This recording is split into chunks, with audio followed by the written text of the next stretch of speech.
Mesdames et messieurs, bonjour, bienvenue au mini-journal de 5 Environ dans Voici les titres. L'Amazonie près du gouffre, le destin de cette forêt risque de basculer au fil des années. La sécheresse au Maroc, une question sur le modèle agricole. Les États africains côtiers mènent ensemble des évaluations de leurs réserves halieutiques qui, actuellement, sont en train de subir des diminutions. Au sorti de la COP 14 qui a eu lieu en Ouzbékistan, plusieurs initiatives ont été prises pour la protection des espèces migratrices. Et ça sera la fin de notre journal. D'ici à 2050, la forêt d'Amazonie risque de subir des bouleversements. Selon la science, jusqu'à 47% de la plus grande forêt tropicale mondiale se transformerait en steppe. Les détails dans le reportage. Plus d'un tiers de ce qui reste de la forêt amazonienne est dégradé par des activités humaines, mais aussi et de plus en plus par les effets du changement climatique en cours, comme les récentes sécheresses à répartition.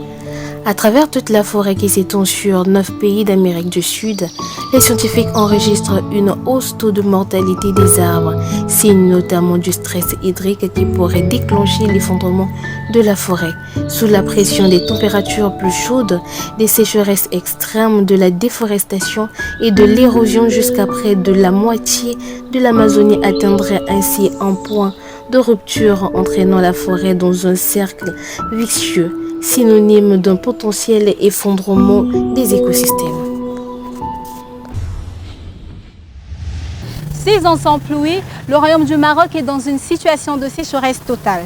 Suite à cela, grand nombre des agriculteurs familiaux ont décidé de ne pas s'aimer cette année de peur de perdre leur mise. Les détails dans le reportage. L'effet cumulatif de plusieurs années de sécheresse est catastrophique pour les plantes, pour les sols et pour le moral des agriculteurs marocains. Cette année, beaucoup d'agriculteurs familiaux qui dépendent des pluies ont tout simplement renoncé à s'aimer de peur de perdre toute leur mise. Le manque d'eau est tel cette année que les céréales sont quasiment perdues, explique Mohamed Sraïri, professeur à l'Institut agronomique et vétérinaire Hassan de Araba. Cela a un impact sur les revenus des agriculteurs, sur la croissance économique et même sur la confiance qu'ont les Marocains dans la vie de tous les jours, parce que l'agriculture demeure en activité économique fondamentale pour ce pays, souligne-t-il, sachant que l'agriculture occupe de 40% de la main-d'œuvre active au Maroc. Plusieurs États africains riverains de l'océan Atlantique se sont dressés contre les menaces qui pèsent sur les ressources marines. Alors que les stocks s'effondrent, ces pays se sont décidés de mener ensemble des campagnes d'évaluation pour savoir ce qu'il en reste comme réserve halieutique. Les détails dans le reportage. L'opération a été lancée avec une grande solennité au port autonome de Cotonou en présence des ministres de la pêche de 3 pays, le Bénin, la Côte d'Ivoire et le Maroc. Pour faire le travail, le Maroc a fourni un navire océanographique très moderne d'environ 50 mètres équipé de plusieurs laboratoires. À son bord, une quinzaine de scientifiques marocains. Le ministre ivoirien des Ressources animales et halieutiques Sidiki Touré, président de l'organisation Comafa, résume la mission assignée aux experts marocains et béninois, cartographier les fonds marins de leurs différents eaux. Pour le ministre béninois, une gestion durable de ressources halieutiques requiert la connaissance du potentiel disponible.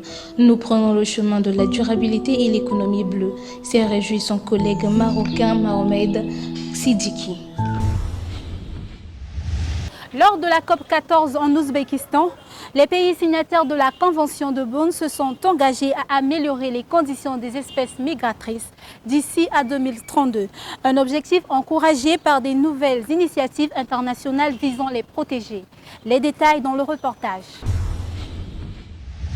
La première conférence des parties d'un traité international à cette tenue en Asie centrale s'est conclue le samedi 17 février. Il s'agissait de la 14e réunion à Samarcande en Ouzbékistan.